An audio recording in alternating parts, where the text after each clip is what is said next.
আসসালামু আলাইকুম। আজকে জুমার দিন, জুমা মুবারক। বৃষ্টি হচ্ছে, যদিও দেখা যাচ্ছে কিনা জানি না। খুবই চমৎকার। তবে আপনার কি মনে হয় যে এই যে আজকে শুক্রবারে জুমার নামাজ পড়লাম, গত কয়েক ঘন্টা আগেই তো মনে হয় জুমার নামাজ পড়লাম, বা একদিন আগেই তো মনে হয় জুমার নামাজ পড়লাম, আবার জুমা চলে আসছে। এটা আসলে বাস্তবতা।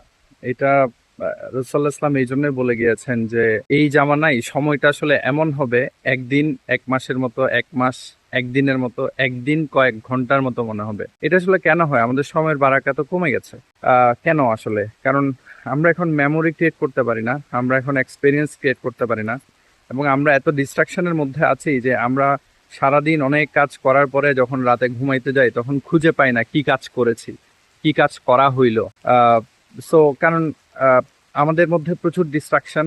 আমরা 5 মিনিটের জন্য রিল দেখতে গিয়ে 2 ঘন্টা রিল দেখাতে হারিয়ে যাই, এবং সময়কে বাড়ানোর প্রতি আমাদের আসলে নিজেদের এফোর্ট ছাড়া এক্সটার্নাল এফোর্ট আমরা প্রত্যাশা করি না। আমরা সেই দোয়াটাও হয়তো এখন করা বন্ধ করে দিয়েছি।